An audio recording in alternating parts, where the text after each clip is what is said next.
First of all, thanks everybody for being here.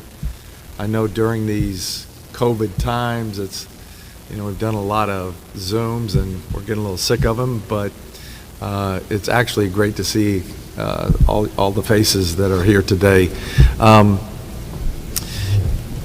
As you saw last night, we had the NBA draft. It's one of the most exciting things for us in basketball.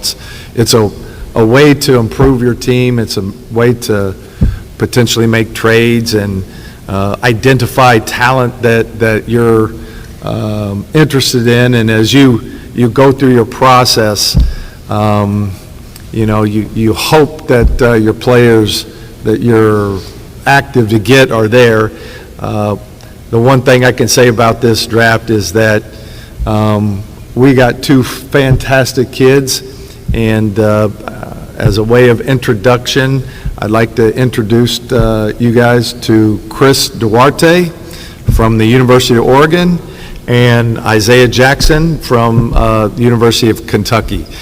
The draft was very active.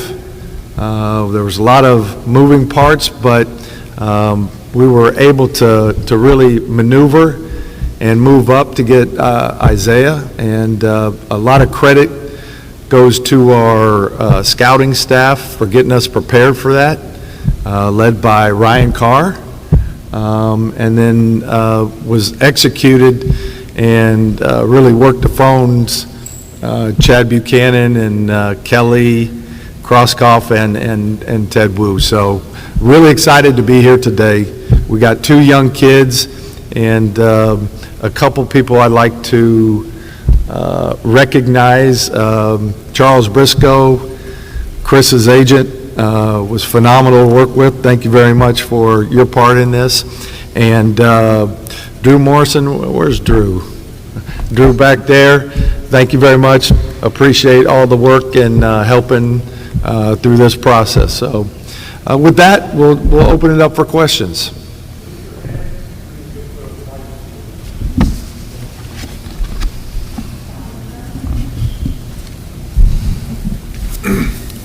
Hey Chris, I'm Bob Kravitz with The Athletic here in Indianapolis. Can you tell us a little bit more about your son and how his birth has changed you in your life? Well, first, how you doing? First of all, his name is Christopher Jr. He was born in 2020, right when COVID hit. So I got the chance to go home and spend 5 months with him. That boy, I love that boy. He make me work harder, day in and day out.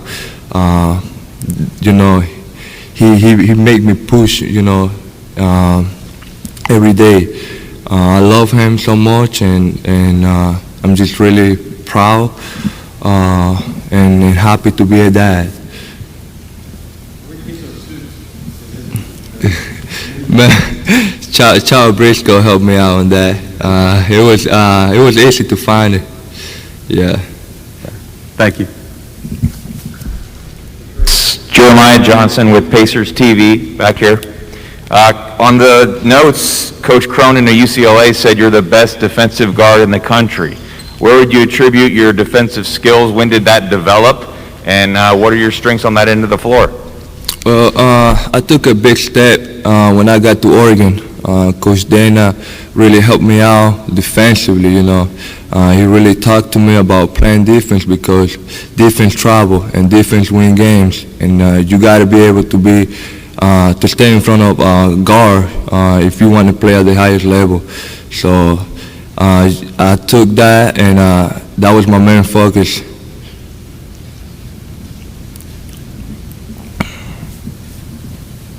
Hey, Chris, Kevin Brockway, CNH Newspapers, Indiana.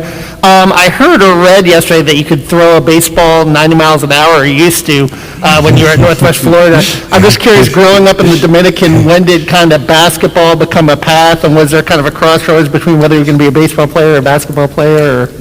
Well, every Dominican kid dreams is to make it to the major league. Back home, I grew up playing baseball. My dad, who raised me, he was always there, making sure I was doing the right thing on and off the baseball field. and then I just stopped when I was 13, 14 years old and switched it up to basketball. But you know what's funny? A lot of people don't believe me. I throw 90 though. But you know, I'm gonna prove it though. I'm gonna show it one time. Briscoe, not even Briscoe believe me. Hey, Isaiah, this is for you. WheatHotchkissPacers.com. You mentioned last night that when you worked out here, the Rick paid some individual attention to you. What did that mean to you to have not only a coach, but the head coach doing some individual work with you during that process? I think it meant a lot to me. Just from after getting a workout, like just him just helping me with like shooting techniques and stuff. I feel like that made me sort of feel more comfortable, like and sort of in a way like let me know like that. The Pacers organization wants me, so. Isaiah Cristaneri, Pacers TV. You played at Kentucky for Coach Cal. There have been so many successful NBA players that have come out of Kentucky. What did you learn in your year at Kentucky that you think will help you moving forward? Just playing tough and bringing it all every night. I feel like that's something that I learned playing at Kentucky. Just coming out, just playing my brand of basketball pretty much, and just playing tough and playing hard. Chris, excuse all these background questions, but when did you become comfortable with English, and how did you learn? So I had to learn when I came to the United States when I was 16, my first time, and then I came back when I was 17, almost 18. I really learned using Duolingo and just talking to my teammates. I had to communicate. I had to be able to talk. So, and I really felt comfortable. When I got to Oregon. When I got to JUCO, highest level in high school, and then, coach really didn't understand me a lot, so I really had to work and force myself.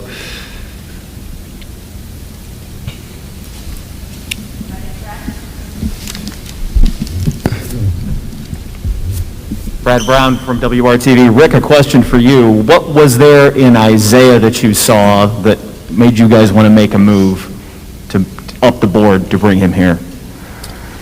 Well, a few things. First of all, I just want to acknowledge his family that's here. His mom, D'Angela, Dad, Wes, brother, Wes Jr., and Sam Rose is one of his other agents. So we appreciate you guys being here. Welcome.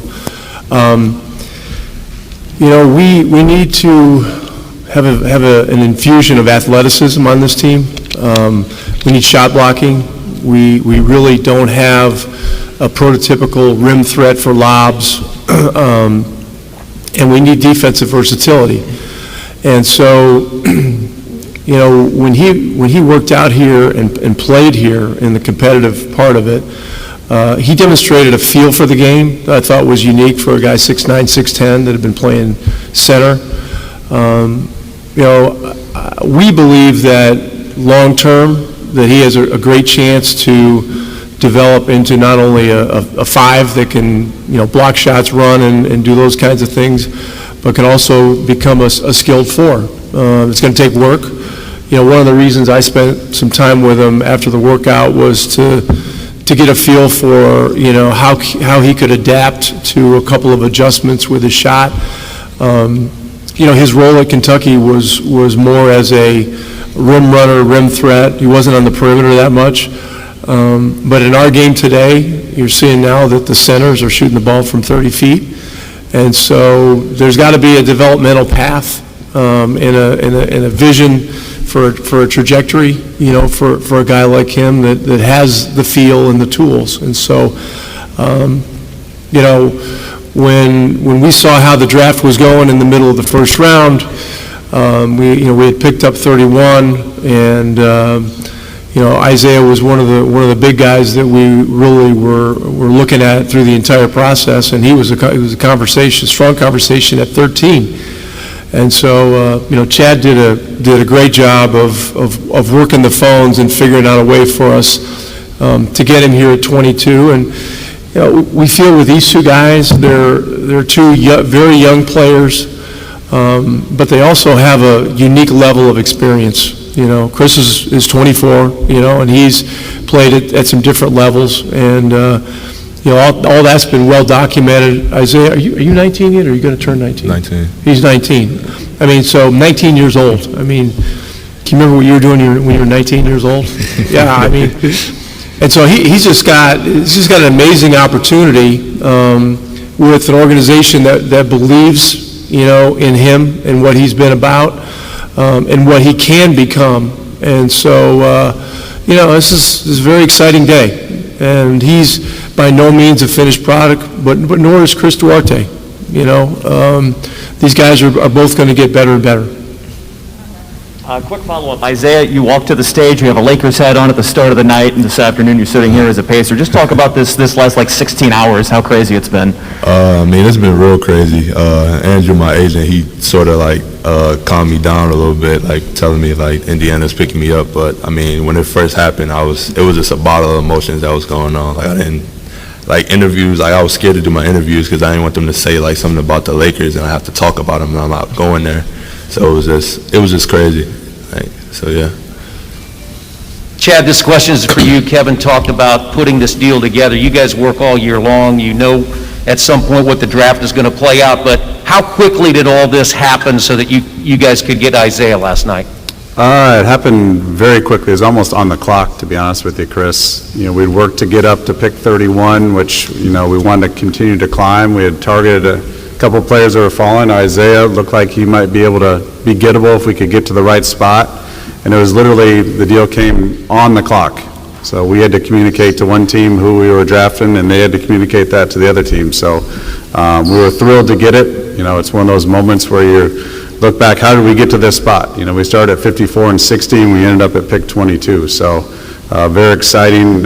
Takes a lot of work. Other teams wanting to cooperate, but very thrilled to end up where we did and to land Isaiah. Yeah, another question for Chris. I'm curious how your journey, you know, leaving the Dominican Republic, going to high school in New York, then going to junior college and going to Oregon, how much maybe that strengthened you as a person and as a player having to go that route? It helped me a lot for sure. Everything I went through coming from the DR to the United States at a young age, you know, everything was different for me. Different food, different culture, different language. All that, you know, everything I went through my whole process, you know, it definitely helps. Isaiah, do you have what we would call a comp in the NBA, somebody that you look at as a role model, either stylistically, physically? And if you do, what do you think you need to do as far as work in order to get to that level? Oh, you talk about like now? Yeah. I mean, it's a number of players. Like one of, I mean, he's not in the league anymore, but one of the players, like role models that I look up to is Kevin Garnett.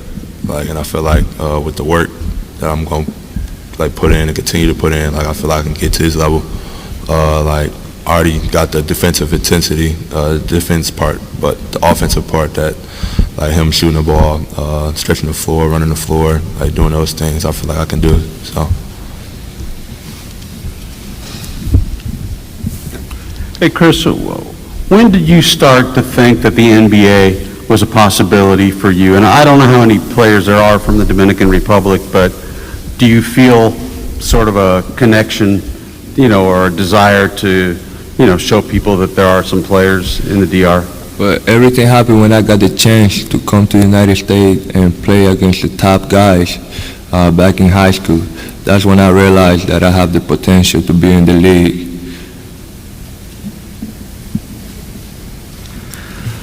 Isaiah, when you first found out that the Pacers were acquiring you, what did you think? And did any part of it think about your family and friends in Michigan and even people you met in Lexington, that you will be so close to so many people that are important to you? Yeah, of course. I mean, I hold my family dearly, like, to my heart. So, I mean, just hearing that I was getting picked up, like, close to home, it just, put a smile on my face. Like, it was just, like I said, it was just a bottle of emotions that night. Like, it was crazy, but yeah. Yeah, one more for Kevin. There's so many things that you guys like about Chris. What was kind of the one trait, though, that said, hey, we have to have this guy at number 13? I think there's a couple things, not just one. We spoke to his college coach, Coach Altman, who we've had a great relationship over the years.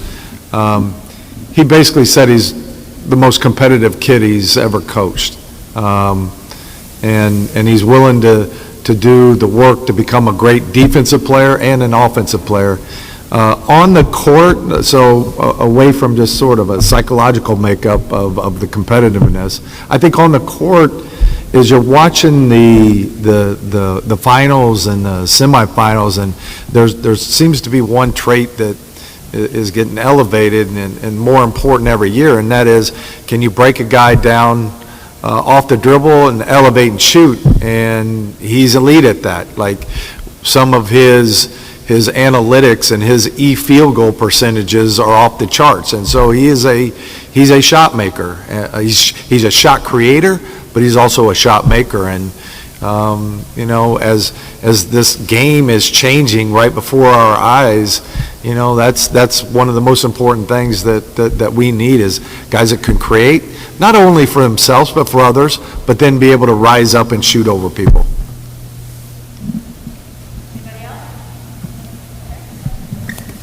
Yeah, a question for Isaiah. Kentucky has, produced countless pros over the last decade. I'm curious what you got out of your year there, the development piece, and playing under Coach Calipari and his staff. Can you repeat that question again? I'm sorry. Just what you got out of your year in Kentucky, playing in that environment, a program that's produced a number of pros. I think I got a lot. Just the experience being at Kentucky was just crazy. Like, it was a dream school of mine, and it was just a crazy year for me. I enjoyed my time there. I learned a lot on and off the court. Like, some of the things, like off the court, like sleeping habits, like take care of your body, things like that, and like routine, just having the same routine every day, like from start to finish type thing, and just getting through the day.